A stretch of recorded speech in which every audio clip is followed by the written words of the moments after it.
বন্ধুগণ, এই মাত্র আমাদের সিডব্লিউসি আমন্ত্রিত স্থায়ী সদস্য জনপ্রিয় বিধায়ক শ্রদ্ধেয় সুদীপ রায় বর্মন এই মুহূর্তে আমাদের সভাস্থলে এসে উপস্থিত হয়েছেন। বন্দে মাতরম, মুক্তানকারীদের জানাই স্বাগতম। বন্দে মাতরম, বন্দে মাতরম, বন্দে মাতরম, বন্দে মাতরম, মুক্তানকারীদের জানাই স্বাগতম। স্বাগতম, স্বাগতম, বন্দে মাতরম, বন্দে মাতরম, জাতীয় কংগ্রেস জিন্দাবাদ। এরা কারা? বাম জমানাতে ছিল এরা বামফ্রন্টের স্নেহধন্য ছিল বামফ্রন্ট জমানায়। এখন বিজেপির স্নেহধন্য হয়ে এই ব্যবসা চালিয়ে যাচ্ছে যুব সমাজ, ছাত্র সমাজকে ধূলিসাৎ ধ্বংস করে দেওয়ার জন্য। এরা ছিল বাম, এখন হয়ে গেছে রাম।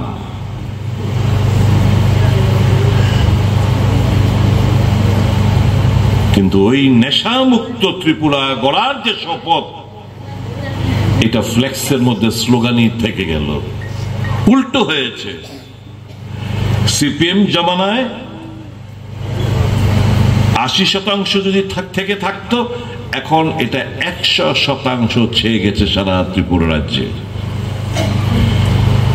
শিক্ষিত বেকার আজকে দিশেহারা, চাকরি নেই, কর্মসংস্থান নেই, কোথায় যাবে? এই যুব সমাজরা কোথায় যাবে?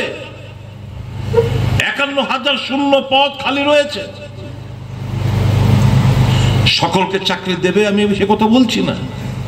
কেন ডাবল ইঞ্জিন সরকার থাকা সত্ত্বেও কল কারখানা খোলার কোন প্রচেষ্টা নেই? যে কটা ছিল সেই কটা পালিয়ে গেছে তাদের অত্যাচারে, তাদের খাই মেটাতে পারছে না বলে। সারা রাজ্য জুড়ে চলছে একটা লুটপাটের বাণিজ্য। এখানে কোয়েরি রয়েছে, অনেকগুলো কোয়েরি রয়েছে। ওই পাথর ভাঙার, ইলেকট্রিক লাইন নামাতে গেলে টাকা দিতে হয়, শাসক গোষ্ঠীকে টাকা দিতে হয়। ঘর বানাতে গেলে ওই ইন্দিরা আবাস যোজনার নাম ছিল, যাই হোক নরেন্দ্র মোদী আসার পর এটাকে প্রধানমন্ত্রী আবাস যোজনার নাম পাল্টেছে। ঘরের কিস্তি পেতে গেলে আমি জানি না আপনাদের এখানে কত, আমাদের এখানে 20,000 টাকা করে দর লাগে। আপনাদের কত দেন?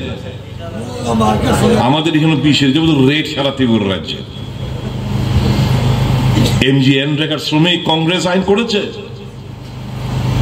কংগ্রেস দল রেগার আইন করেছে পার্লামেন্টে, সোনিয়া গান্ধী, মনমোহন সিংরা। কিন্তু আজকে রেগার কাজ গ্রাম পাহাড়ে নেই বললেই চলে। আর কাজ করলে কবে টাকা পাবে এটার কোনো নিশ্চয়তা নেই। পার্বত্য এলাকায় পরিস্থিতিও পানীয় জল পায় না, স্বাস্থ্য ব্যবস্থা ভেঙ্গে চুরমার, আইন শৃঙ্খলার চরম অবনতি, খুন, সন্ত্রাস, রাহাজানে, লুটপাট, নিগো বাণিজ্য, ধর্ষণ, গণধর্ষণ, নারী গঠিত অপরাধ এই লেগেই রয়েছে, ছেয়ে গেছে। ল অ্যান্ড অর্ডার দারুণ ভাবে ডিটোরিয়েশন হয়েছে। এটা কিসের সরকার? এটা কোন সরকার চলছে রাজ্যে? এটা জঙ্গলের রাজত্ব যদি বলে এটা কম হবে।